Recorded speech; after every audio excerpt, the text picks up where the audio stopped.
Ladies and gentlemen, welcome back to the channel. A very happy Celtic fan sits before you as Celtic go 7 points clear at the top of the Scottish Premiership table, 10 points clear of Rangers. It's how it currently stands before they two play each other tomorrow, but very happy. A great performance start to finish and a 3-1 win to get some revenge on Kilmarnock for that cup failure earlier this season. So, match reaction time. Let's get into this.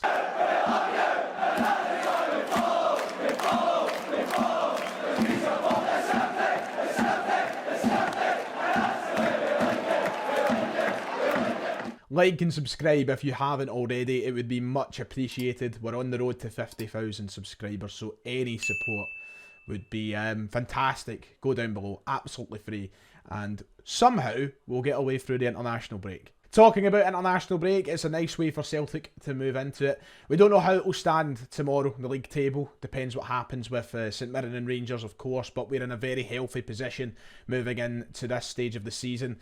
You know, that's kind of the first stage over and done with. You know, I feel like when it comes to this international break, it's always the kind of the opening stage. You kind of see where everyone is. You get the feelers for what you're going to come up against this season, and Brendan Rodgers has handled it perfectly. We have been near perfect in the Scottish Premiership. Obviously that one draw which holds back a 100% record, but no losses, some great goals, football getting better every week. I'm very happy with how Celtic move into this international break, and today I think a lot of Celtic fans leaving the ground anyway seem to be on the same page in saying that that is maybe our best domestic performance of the season so far from start to finish. Thought that Celtic navigated the game very well. We set up very attacking in the first half. It wasn't as dry, I'll use the word dry, as some of the performances have been at Celtic Park this season. We just came straight for the game. We went out, went to score goals, we went to attack the opposition, and we done that very well, and we done it very successfully. But just over the course of the 90 minutes, obviously conceding the goal hurts a little bit, but we'll come on to that. Over the course of the 90 minutes, I think that it's our most complete performance yet. And the most exciting part about that is I feel like we're still really not into even second gear yet. I think that Celtic have so many gears to go up. I think we're just getting started, that Brendan Rodgers is now getting what he wants from this group of players. And if this is the kind of insight to what we should maybe expect as the season progresses, then I'm very excited about what this team can do. We obviously had that disappointment on Wednesday night, the European defeat, which allows room for a little bit of, you know, deflation. That can deflate a team. It can annoy you, and it can be hard to come back from sometimes. But today I thought they came back from it in the best possible manner they could. Let's be real. It was 3-1 today. It could have been 3 going on 6 or 7. Celtic probably should have had more goals in the game. I think that we just lacked a little bit more finesse in the final third with some of our opportunities. But I'm very happy with what I've seen today, and I head into this international break a very happy man. So then, first half, let's go back to the start like we normally do. Celtic expect to win these games, no matter what team they put out in the park. It's your bread and butter. You know, you need to be getting 3 points at Celtic Park in league games. And that's, you know, the bare minimum for Celtic. It always is. So it feels like sometimes you don't have an awful lot to talk about in these games because you're doing what the bare minimum should be. But it's still a tough team to get round. Kilmarnock have obviously caused us problems already this season. Derek McInnes is a manager who's went toe-to-toe with Brendan Rodgers a number of times over the years. And he knows how to play against Brendan Rodgers. Today, Kilmarnock still put up a fight, and we just got round that very well. The team selection, I was so happy with it today. Brilliant to see Cameron Carter's back in. It was also brilliant to see Liam Scales retain his spot, even though there is now competition for that centre-half partnership. You've got Lagerbielke, who was back from missing out midweek. You got Vickers back. You know, soon we're going to have Nawrowski back. You have these options. You have Phillips as well, Nat Phillips. But Scales still kept his spot, which I was delighted to see for the boy, because from now to the end of the season, who knows how many times we'll see Scales start. And that's not a slight on him, but with Nawrowski back, after paying £5 million for him, you can only imagine he will probably pick up where he left off before he got injured. But Scales deserves his chances, and another one that he took brilliantly today. Fantastic performance from him. But good to see Vickers back in the team. I was delighted to see Luis Palma start. they're probably the two most obvious changes that you would have made to Wednesday's side. Palma, who was a much better player than Yang on Wednesday night after he came off the bench, he had to start for me, and we will talk about him in a moment because I want to dedicate a good portion of the video to him. But we started the game really well. In the opening stages, we just looked like we wanted goals. We were hungry to attack the game. We were playing some really nice football. We were unlucky with a couple of early chances as well. We forced Kilmarnock into uncomfortable areas. It just seemed a little bit too congested for us in that opening 10-15 minutes. I feel like we were getting a lot of chances and a lot of shots away. But there was always a Kilmarnock player in the way. There was always a body in the way for Celtic, and shots were getting blocked. And we had to try and find a way around that, and we did. And Rio Hatate quite literally navigated it himself. The way that he danced through the Kilmarnock players and dribbled on to open himself an opportunity. Fantastic, and it gets the lead for Celtic. It's a great finish. It's a great goal from him. And for somebody who is apparently uninterested, according to some, he looked awful interested today.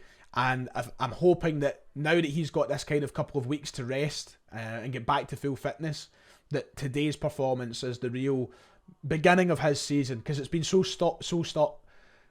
I can't even start a sentence. It's been so start for Rio Hatate this season that it's almost been frustrating for us to watch him, and I can only imagine it's been frustrating for him. But today, best game of the season for him so far. Taking his goal aside, he still looked really good. A couple of times when he just danced through the Kilmarnock defenders, and the way that he gets by his man to open that space for himself for the first goal is brilliant, and the finish is even better. That's a fantastic goal from a quality footballer. It's a quality goal. And he opened the scoring for Celtic, and I think that just allowed us to breed a confidence through the rest of the team to then go on and build on from that. And then we've seen the confidence come through in Luis Palma, who scored a cracker for the second goal. I have no fear in saying it that there is undeniable talent in Luis Palma and so much promise with him. If it comes back to hit me in the face like it did with Sead Haksabanovic, then that'll be unlucky on me, I suppose. He looks like a player. I've loved everything that I've seen of Luis Palma so far. Despite a rough opening night for him at Feyenoord in the Champions League, he's now coming into a little bit of confidence, and you can see that in him. He has got so much up his sleeve that he can give to this side. I think he's going to be a cracking Jota replacement. And I don't want to just big him up after the game against Kilmarnock and say that, but I think that there has been enough positives in his game to say that there is undeniable talent there, and I can't wait to see how he develops as a Celtic player. Over on that left-hand side today, he was causing problems for Kilmarnock. His goal was brilliantly taken. And you see his goal that was unluckily chopped off on Wednesday. Once again, quality. He scored it last weekend against Motherwell. The finish was brilliant. Top-tier stuff.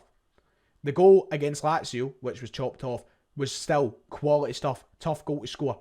And that goal today, it's like a hat-trick of quality finishes for Luis Palma.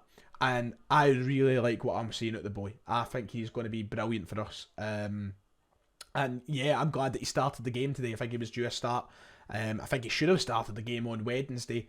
But he just offers so much more current quality than what Yang has. And that's not me disrespecting Yang or saying he's not a good footballer. That's just me saying I think that Palma is a more developed talent at this point in time. And for me, should be a name that is starting every week. I think that Maida, Kyogo and Palma is the three that should be starting at the minute. I think that he's a polished player. I think he's only going to get better from here as well with the coaching of Brendan Rodgers. All the tools are there for him to be a great player at Celtic. And that was a great goal from him today. So I'm glad that's added a confidence into his game. I'm glad that we're seeing the technique and the quality that he's got as a player as well, because we know we have a player here who can, maybe take a shot from range. He's got so many tricks up his sleeve, as I said. And I'm fully buying into Luis Palma, as you can tell. Second half, we just kept going with it. I think that for the first sort of 10-15 minutes, we took our foot off the gas a little bit. Thought we slowed down in what we were building on in the first half. But we got the kick that we needed when Kilmarnock scored. But even before then, we started picking up the pace a wee bit, made a couple of substitutions. We just had total control of the game, I thought. And let's talk about the goal that we conceded for a minute, because I don't know how many of you had the chance to look at it back if you were at the ground today. I've only had the one opportunity to look at it back so far. How? How is it not a foul? How is that goal stood? I think there was two instances during that build of play towards Kilmarnock's goal where there was a foul on a Celtic player. I'm not so sure about the second one, which was around the halfway line, but the first one, away back at the start on Greg Taylor, I think it's Taylor. How is that not a foul? And the referee, I think he checks it on the VAR. I'm not entirely sure. I think he did, and it still got given. But to me, it looked like a clear and obvious foul. I'm not going to sit here and cry about it, and we've won the game at the end of the day, but I don't know in what world that doesn't go down as a foul. I was properly befuddled during the game. I was looking on, me and Kieran, I was like, what? But they gave it, and Celtic then obviously had to try and go and find that goal to seal the win, because you don't want to be sitting 2-1 at a game Kilmarnock with 10-15 minutes to go and give them opportunities. Because, don't get me wrong, Kilmarnock did have their opportunities during the game. They did go forward. They did try and trouble us. And they could have had maybe another one. We should have had another 4 or 5, right enough, as I said, but they could have had another one. But we finished the game off with style. We got our third goal. We ensured we walked away with all 3 points. Greg Taylor was there at the end of a set piece. A goal from a set piece. I couldn't believe it. I was stunned. From a corner kick, we found a goal. Woo. What a day. That's when you know things are going well. Greg Taylor, he had a good game today. Very hot and cold at times, but I think overall, good game. I think you can still see he's now growing into what Brendan Rodgers wants to do with him. I think that Brendan Rodgers has realised what he needs to do with him as well. I think you've seen clear changes in his game. He's been a lot more inverted, and that's good, because it brings out the best in Taylor, but also allows Brendan Rodgers to have something that works with his style of football. But he looks as though he's getting better. He gets his goal today. 3 different scorers with 3 different people making the goals, 3 different assists as well. It was quality stuff from start to finish. I was very happy with what I seen. And that's about it for this kind of instant match reaction. I don't want to spend too long on it because I've got plans. I want to get out. But I feel like I've covered all bases that we need to go through. There wasn't anybody in the park today who I think deserves any criticism either. I think that everybody put a shift on. Obviously some kind of minor cameos from players off the bench, or Thiago Holm, Yang. So you can't really dive too much into what they had to offer today. I think that once the later changes came on, especially, the game was kind of settled and done. So yeah, I'm just overall very happy. You look at the position we're in now at the top of the table. Some are saying that the league's done. Not me, personally. It's not an insurmountable league to overcome for St Mirren. So who knows? Yeah, that's going to do it for today. If you've enjoyed, like and subscribe. Let me know all your thoughts down below as well. It's been a pleasure, and I'll see you all next time.